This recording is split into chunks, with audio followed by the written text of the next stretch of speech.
시편 117편 1절 2절입니다. 너희 모든 나라들아 주님을 찬송하며 너희 모든 백성들아 그를 칭송하여라. 우리에게 향하신 주님의 인자하심이 크고 주님의 진실하심은 영원하다. 할렐루야. 아멘. 본시는 시편 중에서 가장 짧은 시입니다. 시편의 주제만 담고 있습니다. 성경의 맨 가운데 있는 장입니다. 감사 예배 시입니다. 공공 집회 시에 예배에 앞서서 인도하는 성령으로 불려졌습니다. 기독교의 대강령을 함축하고 있습니다. 세계 만민의 찬송을 대표해서 노래합니다. 찬송가 작가 와트는 이 시를 기초로 훌륭한 노래를 지었습니다. 크로멜은 전쟁에 이기고 이 시로 성전가를 불렀습니다. 이 시는 찬송으로 부족함이 없습니다. 세례받고 하나님의 자녀가 된 것을 감격할 때에 부를 노래입니다. 우리는 이스라엘의 예배자를 말합니다. 하나님을 예배하는 우리 모두를 말합니다. 1절에 무엇을 명합니까? 주님을 찬송하며 그를 칭송하여라고 했습니다. 하나님을 찬양하라고 합니다. 찬송의 필요성은 찬송은 의기소침, 신경쇠약에 좋은 해독제입니다. 또 찬송은 근심 걱정을 잊게 합니다. 찬송은 비난 비평을 멈추게 합니다. 찬송은 위로와 격려가 됩니다.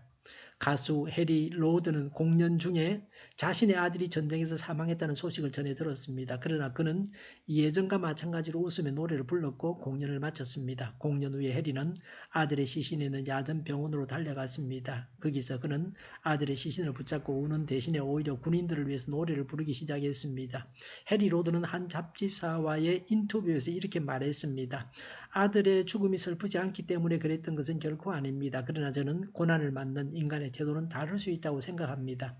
세상을 비관해서 좌절하든지 술을 계속 마셔서 파멸하든지 하나님께 슬픔을 맡겨 자유하든지 저는 하나님께 저의 슬픔을 맡겼습니다. 하나님은 놀라운 위로와 힘을 공급해 주셨고 저는 다른 사람들에게 그것을 전가할 수 있었습니다. 라고 했습니다. 지금 자신의 슬픔을 어떻게 해결하고 있습니까? 우리는 찬양을 통해서 고난 중에서도 일하시는 하나님을 만날 수 있으며 삶의 정황 속에서 일하시는 하나님의 뜻을 깨달을 수 있습니다. 누가 찬송해야 합니까? 1절에 모든 나라, 모든 백성들이라고 했습니다. 모든 백성은 구약 성경에서 매우 드물게 사용된 것입니다. 하나님의 백성은 이스라엘만이 아닙니다. 모든 나라가 다 하나님의 백성입니다. 모든 나라, 모든 백성은 종종 하나님을 대적하는 자로 사용되었습니다. 그런 이방인들까지도 하나님께로 올 수 있다고 합니다. 구약시대 이스라엘 백성은 혈연적이라기보다는 종교적인 공동체였습니다. 그래서 하나님을 섬기고자 하는 이방인들은 할례 예식을 통해서 그 일원이 될 수 있었습니다. 오늘날에는 하나님께서 누구시든지 부르시는 자들이 모두 하나님의 백성입니다. 이 시는 현재 하나님을 믿지 않는 이웃들에게 들려주어야 합니다. 음악을 통한 말씀 선포와 전도는 매우 효과적입니다. 하나님은 어떤 분이십니까? 왜 찬송해야 합니까? 2절에 우리에게 향하신 하나님의 인자하심이 크고 라고 했습니다. 인자는 자기 백성을 끝까지 지키시고 보호하시는 하나님의 언약적 사랑을 가리킵니다. 하나님은 뜨거운 사랑을 가지고 계십니다. 지키시고 보호하시는 언약적 사랑입니다. 2절에 우리에게 향하신 주님의 진실하심은 영원하다라고 했습니다. 하나님은 영원 불변하시고 신실하십니다. 인간이 자격이 없지만 누구나 사랑하시는 그 사랑의 깊이와 넓이를 보여주셨습니다. 그 사랑은 일시적인 것이 아닙니다. 인간의 사랑처럼 이익에 따라서 변하는 것이 아닙니다. 진실한 사랑입니다. 언제나 그 사랑은 믿을 수 있습니다. 하나님은 자신이 손해를 보면서도 사랑하십니다. 인자와 진실은 구약 신앙의 핵심을 이루는 것으로 하나님의 두 가지 속성을 나타냅니다. 하나님께서 인간을 돌보시는 두 가지 내용은 사랑과 진실입니다. 예수 그리스도로 말미암아 하나님이 우리 인간에게 보여주신 사랑과 진실을 찬송할 것을 가르치고 있습니다. 헤이그 주재 영국 대사가 중요한 국제 문제로 잠을 이루지 못하는 것을 보고 그 비서가 말을 꺼냈습니다. 제가 한 말씀 여쭐까요? 물론 하나님께서 대사님이 세상에 나시기 전부터 세상을 섭리하고 계셨죠? 그렇지.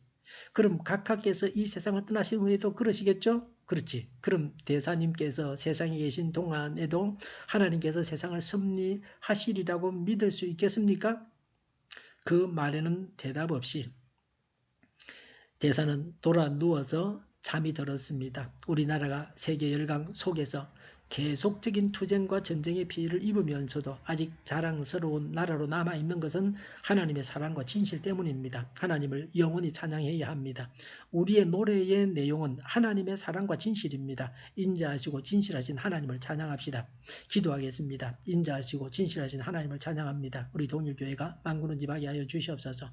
예수 이름으로 명하노니 모든 병만은 물러가고 몸의 모든 부분들을 온전하게 될지어다. 신유의 기적을 베푸셔서 지금도 저희의 질병을 고쳐주시옵소서. 저희와 교회와 이 나라의 민족을 불쌍히 여겨주시옵소서. 적과 통일이 되지 않고 평화 통일을 이루게 하여 주시옵소서. 전쟁 위험이 사라지게 하시며 신앙의 자유를 널 누리며 살게 하여 주시옵소서. 하나님을 대적하는 세력들이 바로 망하게 하여 주시옵소서. 국회와 정부가 하나님이 기뻐하시는 법만을 만들게 하시며 반성경적인 모든 법과 영과 내규와 가짜 임금법이 즉시 폐기되게 하여 주시옵소서. 이 나라의 지도자 복을 허락하여 주시고 지진이 일어나지 않게 하시며 출산율이 올라가게 하여 주시옵소서. 자녀를 낳고 살만한 성적으로 건전한 나라가 되게 하여 주시옵소서. 에너지 정책, 재활용품 정책을 제대로 세워서 집행하게 하여 주시옵소서. 늘 맑은 공기를 마실 수 있게 하여 주시옵소서. 한일 갈등, 한미 갈등이 해결되지 하시며 우리 모두가 선한 것을 분별해서 알게 하여 주시옵소서. 오늘도 하나님 안에서 차고 넘치는 삶, 복된 삶을 살게 하여 주시옵소서. 감사와 찬양을 주님께 돌려드리며 예수님의 이름으로 기도하옵나이다. 아멘.